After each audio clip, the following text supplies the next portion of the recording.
Hello everyone, welcome to my channel. Let's start. So आज की इस वीडियो में मैं आपके साथ जो शेयर करने जा रही हूँ, वैसे तो आप नेम पढ़ ही चुके हैं, क्या है reflective level of teaching learning. आज की वीडियो में हम थर्ड लेवल पढ़ेंगे लेवल ऑफ टीचिंग्स में, जो कि लास्ट लेवल है, जिसका नाम है reflective level of teaching learning. हम ऑलरेडी 2 लेवल्स पढ़ चुके हैं, दोनों पे मैंने सेपरेट वीडियो आपके साथ शेयर करी है। इफ अगर आपने अभी नहीं देखी है तो वीडियो को पॉज करिए एंड ऊपर राइट हैंड साइड पे आपको आई आइकन शो होगा फर्स्ट पार्ट का, आप उसको क्लिक करोगे तो आपको उसमें memory level of teaching learning के बारे में मिल जाएगा। आई होप अगर आपने देख चुके होंगे, जिन्होंने नहीं देखी। एंड नाउ अब जो सेकेंड टाइम आपको आई आइकन शो हो रहा है ऊपर, वो है understanding level of teaching learning का, जो कि सेकेंड लेवल है लेवल्स ऑफ टीचिंग में। तो ये दोनों लेवल्स आई होप अब आपने वीडियो देख ली होगी, देख चुके होंगे। अब हम जो थर्ड लेवल पढ़ने जा रहे हैं वो है reflective level of teaching learning. Third level है, क्या है इसका मतलब? मॉरिस जल्विगे defines reflection as careful critical examination of an idea or supposed article of knowledge in the light of testing evidence which support it and the further conclusion toward which it points.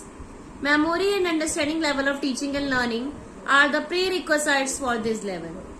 Memory and जो understanding level हम जो पढ़ चुके हैं teaching के, वो starting के level है। कहीं ना कहीं इसको आगे बढ़ने में, थर्ड पॉइंट पे आने में रिफ्लेक्ट लेवल में हेल्प करते हैं। इसमें रिफ्लेक्टिव लेवल में बेसिकली हम क्रिटिकली एग्जामिन करते हैं, टेस्ट करते हैं, एक्सपेरिमेंट काइंड करके देखते हैं, सपोर्ट करते हैं कि क्या चीज होगी। खुद से अपना थॉटफुल, काफी अपने थॉट्स का, प्रोसेस का, अपनी नॉलेज का यूज करके सॉल्व करते हैं। करेक्टरिस्टिक्स क्या है इस लेवल ऑफ टीचिंग लर्निंग की? जो मेन ऑब्जेक्टिव है रिफ्लेक्टिव लेवल का is to develop problem solving ability. क्या डेवलप करनी बच्चे में? प्रॉब्लम सॉल्विंग एबिलिटी डेवलप करना, कि अगर उसके सामने कोई प्रॉब्लम आ रही है तो वो सॉल्व कर पाए खुद से।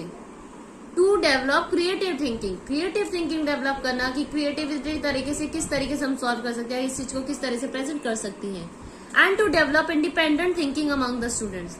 एंड इसका मकसद ये भी होता है इस लेवल में कि बच्चा इंडिपेंडेंटली थिंक कर सके, इंडिपेंडेंटली प्रॉब्लम्स को सॉल्व करे, अकेले इंडिविजुअली कर पाए, किसी की हेल्प न लेनी पड़े, खुद से वो सोच पाए, सॉल्व कर पाए, है ना।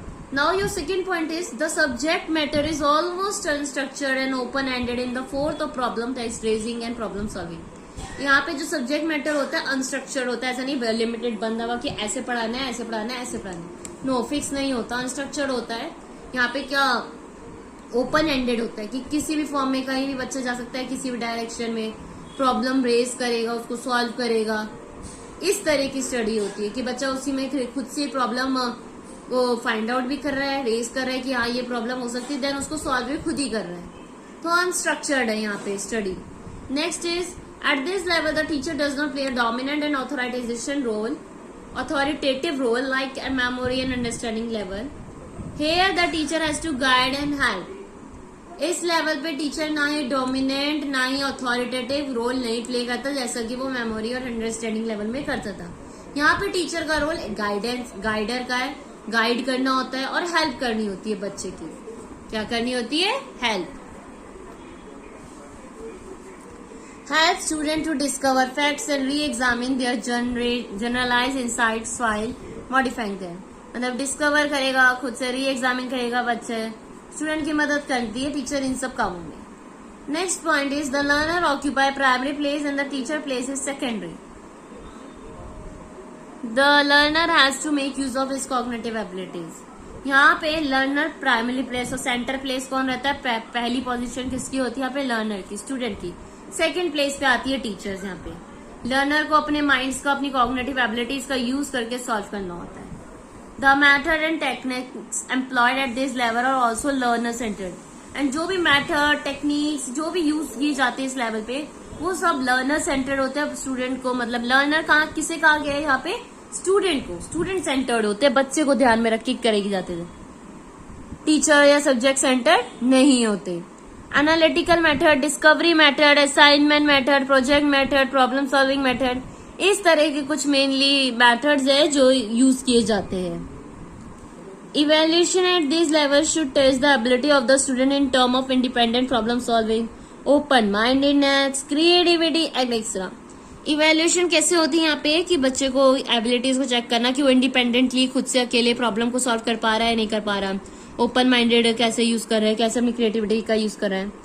Proper evaluation of the students competencies can be done correctly by the use of essay या ओपन एंड टाइप टेस्ट। जो हमें करेक्ट तरीका होता है ना, जो प्रॉपर इवेल्युएशन का स्टूडेंट को हम कर सकते हैं, वो कि हम ओपन एंडेड टेस्ट ले, लाइक ऐसे लिखने को दे दिया, किसी टॉपिक पे अपने पॉइंट्स व्यूज लिखने को दे दिए, तो उससे हम जान पाएंगे कि बच्चा किस हद तक कितने ज्यादा पॉइंट तक वो सोच पा रहा है। या हमने कोई प्रॉब्लम बच्चे के सामने रख दी एंड उसके आंसर्स फाइंड आउट करने को होता है, फाइंड आउट द आंसर्स। पर ये जो रिफ्लेक्टिव लेवल ऑफ टीचिंग है बड़ी क्लासेस में बड़े लेवल पे आता है, ये नहीं कि हम छोटी छोटी क्लासेस में ये मेथड यूज करते हैं, नो। ये एक तरह से मोर थॉटफुल, जहाँ पे बच्चा अपना माइंड का ज्यादा से ज्यादा यूज कर पाता है। बड़ी क्लासेस में आप देखते हो जो हायर क्लासेस होती हैं, वहां पे हम ये वाला मेथड ज्यादातर देखने को ज्यादातर यूज करते हैं, क्योंकि वहां पे तो हम ये मेमोरी लेवल, अंडरस्टैंडिंग लेवल तो नहीं कर सकते। बड़ी क्लासेस में लर्नर सेंटर्ड, सब कुछ लर्नर सेंटर्ड होता है, टीचर सेंटर्ड नहीं होता। So the level of teaching determine the level of learning. जो लेवल होता है टीचिंग का, वही डिटरमाइन करता है कि बच्चे के लेवल क्या है लर्निंग का। जरूरी नहीं है कि हम हर जो मेमोरी लेवल है वो बड़ी 5th 6th में भी उसको, no, it depends upon the level of learning. बच्चे को क्या सिखा रहे हैं, बच्चे की क्या एबिलिटीज है, उसको ध्यान में रखते हुए हम लेवल का यूज करते हैं। The aim of teacher is to make student independent, creative and self directed. Main aim क्या होता है टीचर्स का कि अपने बच्चों को इंडिपेंडेंट ना, वो खुद से क्रिएटिविटी करे, सेल्फ डायरेक्टिव करे। आजकल हम प्राइमरी क्लासेस में भी बच्चों को इस तरह की एक्टिविटीज दे देते हैं, आर्ट एंड क्राफ्ट वाली एक्टिविटी दे देते हैं, या कुछ point of view discussion, debate, small topics पर डिबेट डिस्कशन चलता है। तो इससे टीचर को क्या पता चलता है बच्चों की कॉग्निटिव एबिलिटी क्या है, कितना बच्चा क्रिएटिव है, कितने हद तक वो चीजों को सॉल्व खुद से कर पा रहा है, हेल्प की नीड नहीं हो रही। ये सब चीजें टीचर ऑब्जर्व करती है, उसके according on the basis of their observation या इवेल्युएशन वो आगे का कंटेंट, आगे का लेसन प्लान प्रिपेयर करती है।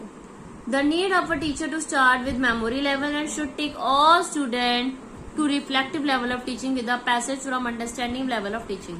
टीचर स्टार्ट मेमोरी लेवल से करती है, फिर धीरे धीरे बच्चों को रिफ्लेक्टिव लेवल तक लेके जाती है, बीच में अंडरस्टैंडिंग लेवल के थ्रू गुजरते हुए रिफ्लेक्टिव लेवल तक आती है। तो टीचर उसको यूज करती है। ऐसा नहीं आप पहले ही दिन गए क्लास में, बच्चों को आप जानते नहीं जाती है रिफ्लेक्टिव लेवल यूज कर रही, नो। या आप कुछ तरह की क्वेश्चन आंसर, कुछ प्रॉब्लम्स छोटी छोटी दीजिए, ताकि हमें पता चल सके कि जो आपकी क्लास में स्टूडेंट्स की स्ट्रेंथ बैठी है, कितने बच्चे कितने हद तक क्या चीजें सॉल्व कर पाते हैं। हम क्लास में भी क्या करते हैं, कोई टॉपिक पढ़ाते हैं, उसमें अगर कोई मेथड यूज कर रहे हैं तो हम देखते हैं ना बच्चे को समझ आ रहा है नहीं आ रहा है, कितना आ रहा है, उसके बिहाफ पे हम आगे बढ़ते हैं। तो ऐसे लेवल ऑफ टीचिंग में भी हम लेवल उसके अकॉर्डिंगली चूज करते हैं और हम बच्चे को आगे की तरफ ही बढ़ाते हैं। ऐसा नहीं कि अगर बच्चा मेमोरी लेवल पे तो मेमोरी लेवल ही आप यूज करे जा रहे हो, नो, उसको धीरे धीरे आगे बढ़ाना, डेवलपमेंट करना बच्चे के अंदर। तो ये होती है लेवल्स ऑफ टीचिंग। 3 लेवल्स है जो मैंने आपके साथ शेयर करे हैं, memory level, understanding level, reflective level. Important है, तीनों ही इम्पोर्टेंट है, तीनों से रिलेटेड पेपर में आ जाते हैं क्वेश्चंस कि कौन सी लेवल ऑफ टीचिंग की जा रही है, वो आपको पता होनी चाहिए। सो ये थी आज की वीडियो। आई होप आपको जो मैंने आपके साथ शेयर करा समझ आएगा। वीडियो अच्छी लगी हो तो लाइक शेयर तो कर ही दीजिएगा।